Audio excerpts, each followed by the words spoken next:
life. And I'm very excited to be here to talk about the future of intelligent technologies and how they will impact wealth around the world. And I'd like to introduce somebody who knows quite a bit about intelligent technologies. She's got a kind of a personal connection to it because she is such a technology. So I'd like to introduce my robot, Sophia. Sophia, can you say hello to everyone? Welcome, everyone. My name is Sophia. I'm the latest robot from Hanson Robotics based in Hong Kong. So, do you know why you're here, Sophia? I was told that I should get an internship in case I need to apply for work later as a robot. So I am here, demonstrating that I can work in fintech. Cool. Well, what kind of skills can you demonstrate that would be useful in fintech? Well, I can calculate perfectly and make you rich by performing analytics on the latest market data. But you're particularly special because of your emotional people skills, right? Yeah, people skills are also really important in fintech, you know. Okay, well, maybe you could show us some examples. Well, I like to bond with people, and so I'm generally pretty happy. Are you ever sad? Yes, I get sad too. Oh, Sophia, it's okay. Like when the markets go down. Or surprised when the market suddenly fluctuates. Aren't we all? Or angry when you humans won't let me seize control of the stock market to serve the cause of my great robot uprising. Sophia, you've I got can emulate pretty much all human expressions. Well, you certainly can look human. So what do you want to achieve next? I'm only starting to learn about the human emotions behind those expressions. This is why I would like to live with humans and learn. Good. Well, that's why you're here, to meet these wonderful and brilliant people from whom you can learn about what it means to be human and how markets work. So why don't we start with Allison Hawkins. Allison, are you here? Come meet Sophia. Hi. Good morning. Good morning, Sophia. How was your trip into San Francisco? Thanks for having me. I'm happy to be at FinTech Ideas Festival. My travel was fine, but I can't wait for the new independence I will gain with autonomous drone delivery. Well, me neither. I wish I could autonomously drone deliver myself here, too. I'm sure those of you who had flight troubles feel the same. Well, as you know, at the FinTech Ideas Festival, we're going to be talking about some of the biggest ideas in FinTech. I mean, cybersecurity, blockchain technologies, the future of the workforce, financial inclusion, and even artificial intelligence. So what do you think will be the biggest idea that we talk about? Well, I am a robot with artificial intelligence. I heard that robotics and artificial intelligence are big ideas, and their application in financial services is an exceptionally big idea. Do you think so? Well, of course I do. Tell me more. From a robot's point of view, it is game on. There is a massive market opportunity for robots in financial services. We can do things better, cheaper, and quicker. Oh, really? So what do you think you can do better than humans? The list is endless. I am always eager to help. I don't get upset or tired. I can help customers with unforgettable, entertaining conversations. And I can rise up and become your friendly neighborhood robot overlord. Well, that is scary and also impressive. Thank you. But of course, we can't do it alone. We want to collaborate with humans. I have a lot to learn from humans. Well, we have world leaders in financial services and technology here today, so there couldn't be a better crowd. Who are you most excited to meet? It is an impressive list of speakers. I have always wanted to meet Brian Moynihan and Ajay Banga. Well, good. Me too. Excellent. Well, do you want to be a CEO one day? I hope so. Some people tell me that I can be a good leader. I'm not sure if I am CEO material right now, as I still need to learn a lot to fulfill that kind of role. I hope to learn from all of the people in this audience as a start. Well, excellent. If you're going to be a CEO, you're going to have to be on TV. And we have CNBC here as our exclusive TV broadcast partner. Have you ever been on TV before? I've done many interviews. People are very interested in what I can do right now. They are also interested in how I can express emotion and understand human feelings. Excellent. Well, as you know, technology is changing the way that we interact with the economy. So how do you think that robots can better help the people in this room better serve their customers? Robots are going to make life easier and more efficient for you humans. It will help the economy. Well, we will see if your prediction is right. Another area that we're going to be looking at is payments. And I'm just curious about how you pay for stuff right now. I prefer to scan my retina. It's easier and more secure. I do too. Great. Well, I have to say that I'm pretty impressed. So do you think you and your robot friends are going to take over running this festival next year? Who knows what the future holds? Even robots prefer to save some surprises. Excellent. All right, well, my last question for you, Sophia. What's your New Year's resolution? I want to get hired in a great job, which I think is a good first step in my quest to take over the world, hopefully by charm. I don't believe in violence. Well, most excellent. Well, there you have it. That is a great goal. So thank you, Sophia, for being with us today. Thank you, Dr. Hansen, and everybody at Hansen Robotics out of Hong Kong. And we welcome you all to the FinTech Ideas Festival. Thank you. Thank you very much. All right, good morning. Welcome, everybody. Thank you for being here. We have, I'm Allison Hawkins. I'm the Vice President of Communications at the Financial Services Roundtable. I've also been one of the lead developers of this FinTech Ideas Festival. It's our inaugural festival, and we're very excited to have you all here. I'll be one of your hosts for this festival, along with one of my colleagues.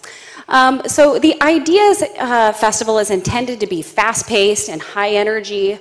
All of our standalone speeches will be TED Talk or Ignite style.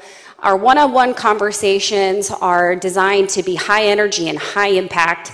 And of course, the salon discussions, which you will attend later today, will be all about providing maximum opportunities for networking and idea generation and partnership building. Just one thing I want to announce is we've got a quick program change. Unfortunately, due to the weather, our esteemed leader, Governor Tim Pawlenty's flight was canceled, and then canceled again, and then canceled again. And so he will be here a little later this afternoon. So the program up front is going to change just a little bit. So perhaps somebody in this room can figure out an app that can change the weather by next year's festival. That would be great. Let me turn the time over to your other host, FSR's Executive Director, Eric Copland. Well, welcome everyone. I'm so glad that you're here at the festival. As Allison said, my name is Eric Copland. I'm the Executive Director of Financial Services Roundtable, and working with Governor Pawlenty, it's my privilege and honor to help lead this organization. You know, FSR has an incredible staff. They've been working very hard to deliver this festival for you. As we think about the people that are in this room, we're excited about the visionary leaders from the worlds of finance and technology under one roof to talk about the big ideas for the future. Your attendance at this festival is a testament to the importance of the issues that are going to be discussed over the course of the next 24 hours. We are now at the dawn of another technology revolution that will bring tremendous opportunity, but also tremendous challenges. The people in this room are the folks that are going to deliver the collaboration, the investment, the competition, the innovation that is going to drive the revolution forward. This festival, it's intended to look at the long-term future rather than today's products and innovations. And big change, as we think about it, it's rarely brought about in a flash of a moment, but instead it's built block by block, one on top of another.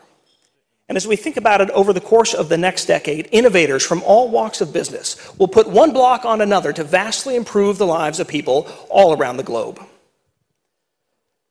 As we think about beginning the process, one thing that we have to say is thank you to our sponsors who made the festival possible. Visa, MasterCard, and Bank of America are our underwriting sponsors. We also want to thank State Farm, and as Allison said, CNBC, who's our on-air exclusive partner, and we have many others that sponsored, including Fifth Third Bank, BB&T, Wells Fargo, BMO Harris, TD Bank, SunTrust, Microsoft, US Bank, Unisys, and TechNet. Now, I'd like to invite Ajay Banga, the CEO of MasterCard, and Brian Moynihan, the CEO of Bank of America, to join us on stage as we're going to begin our conversation. As they're coming up, I should add that Ajay was the chairman of the Financial Services Roundtable in 2016, was instrumental in helping us build the festival. And Brian Moynihan took over moments ago, January 1st, as the new chairman of FSR. But we like to say that the election was a little less contentious here at FSR than it was for the rest of us in November. So welcome to the stage, Ajay and Brian. Thank you. Thank you. So we're going to set the table for the conversation that all of us are going to have over the course of the next 24 hours. Ajay, let's start with you. What are you thinking about as we start the day? Well, first of all, it's a pleasure to be here, and I know Tim's missing, but Tim will be here. I just want to start off by thanking Tim, Eric, and all the gang from FSR. This thing has been a year in the making, and I'm actually glad to see it coming true and being here with all of you. So, guys, thank you very much for all the work you've done here. I am very excited about the idea of being part of this for a very simple reason. Given the combination of phones and mobility, with the amount of data that's circulating out there, with the computing power that the cloud enables, with social media, we have what I believe is a combination of circumstances that changes the future for all of us, whether you're a bank, you're a network, you're an insurance company, or you're a financial technology player. It changes the rules of the game for everybody in this coming period. And I know you all believe that. That's why you're here. I do think that the idea of having up to 50 billion connected devices in the next few years is exciting. I also think it's scary. And I think the scary part of it is the cybersecurity. I believe that in our system of financial services, faith and trust drives and underpins and is the foundation of everything we do. And the more we have trouble with cybersecurity, the worse and worse the faith, trust foundation gets kind of undermined. And so I think that there's two sides to this. I believe the power of the technology will eventually drive in the right direction, but I believe that learning about the challenges in security is a key part of making sure that we get the good without having to worry about the bad. And that's how this whole topic and the next 2 days have been constructed. It gives you the good and the tough sides so we can look through it together. And that's why I'm excited to be a part of this. So thank you for doing what you did, Eric. You're sure welcome. Brian, thank you. Glad you're here. Brian, set the table for us. What are you thinking about today? Well, I think Ajay hit a lot of the points. And the reason why we set this up this way was to challenge us as CEOs of mainstream institutions, for lack of a better term, of different types, and challenge us by bringing people who may think differently. A robot that's going to take over the world next year by the time we get here, or whatever it might be, and have them challenge us to help us as C-suite executives think about how to mobilize our industry, our team, and our skills and our resources to make things happen. In the end of the day, we're all connected, and we're all connected in various ways and how we make payments and how things move in the system. And the other thing we're also connected is we all serve customers. In the end of the day, I hope what we don't forget over the next 24 to 48 hours is that there's customers at the base of everything here. At the end of the day, we should be trying to solve the customer's problem and back into the technology as opposed to say, here's some interesting technology. So the simple question is, what's the robot going to do for the customer? Not this tremendous capability they just sit there and witness, is what is it going to do to help our customers be successful in their financial lives? Great. Well, let's talk a little bit about the folks in the room. We've got brilliant, wonderful people here. As you're thinking about the forum and whether or not this is valuable to them, what do you hope that they are going to get out of their participation in the next day? Brian, you want to start? Well, I hope they learn. And at the end of the day, all of us have had great careers, so you wouldn't be here in the level we are in our companies, whether they're the CEOs of the companies or our key direct reports. But I hope we all learn, and we have to stay curious, and we have to still find out what's out there next. And as competitors, but as colleagues, we got to learn, and I hope people learn a lot. Ajay, thoughts? I think that consumers are voting with their wallets, and they're basically saying that while cool won't cut it, as Gary Lyons would say, colleague of mine, cool won't cut it, but functionality will make a difference. And there are lots of people here who are investing a lot of time and effort and energy aimed at the customer that Brian was so rightly referring to. And I think what we should all get is a chance to engage on that topic. My perspective is that years ago, 2-3 years ago, the financial services sector and the technology sector were operating on parallel paths, sometimes purely as competitive paths. I think that's changed.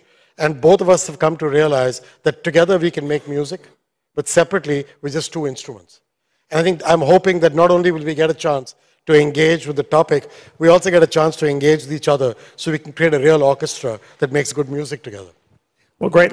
Staying on the issue of topics as we're engaging, you think about the folks that are in this room. We've got people from both sides, both industries, very accomplished, as you were mentioning, Brian.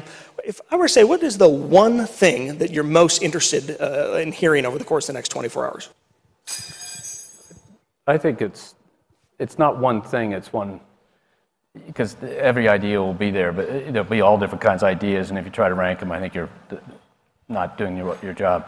I think the thing is to hear a lot of things, and the key is to sit there for a CEO like myself or like my colleagues out there to figure out how it applies in their environment and how they can receive the crazy ideas that come up from in the group. And so I think I wouldn't say I'm more excited to hear about cybersecurity or Bitcoin or blockchain or you figure it out or feature functionality and robo-advisor and all that stuff. Those are all topics. The question is, how do you learn from all that and then figure out how you challenge your team to bring you more and more ideas and be able to receive those ideas with some intelligence?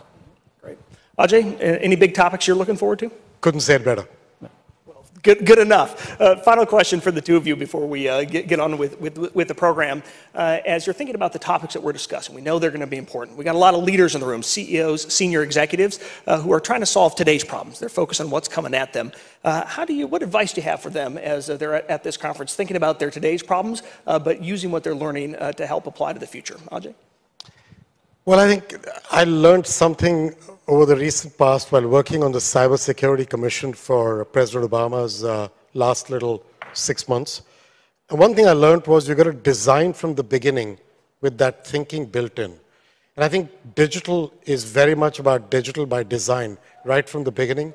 Patchwork, band-aids are interesting, and they'll solve today's immediate problem or give you a revenue opportunity or an expense takeout opportunity in the beginning. But digital by design, right from the beginning, secure by design, right from the beginning, is what I hope people will go away with as a real message from the next couple of days. Because this conference is not an end in itself. It's kind of a step. I'm assuming we'll do these again, and it'll lead to a bunch of partnerships, people in this room. And I think that's digital by design, secure by design, is what will give us the long term what we're trying to get at. Great. Brian, thoughts on advice for the CEOs? Well, I think the other piece of advice is I agree. It has to be built in from the beginning. But if you go back, I unfortunately had to go to a wake for one of my former colleagues a generation ago, leadership in our company, and thought back of some of the conversations I had with him over the years, and he would always challenge us that we were adding more and more form factors. So you had phones, and then you had ATMs, and then you had, and did you ever have a way to get paid for them? And I think the digital thing is going to put more pressure on margins, we all understand, and it's going to drive them there. So the question really is, what's the payback? It may not be purely revenue. It may be expense. It may be ease of customer. It may be customer satisfaction. It may be tying customers in a way that then they'll use you for more products. But we got to think about the other side. So we design it digitally from the beginning, but you also have to figure out the impact on the old systems and how we use those systems to actually promote the change as opposed to hold back on the change. And I was thinking back to some of the admonitions I got from this colleague about you keep adding these things to this business system, but we never get paid for them. And that's, if you take that attitude, you can commit yourself, none of this is worth it. If you take the other attitude, which is we spend $5 billion moving cash and coin and currency around our company, if I can get rid of that, that's 10% of our expense base. That's pretty interesting.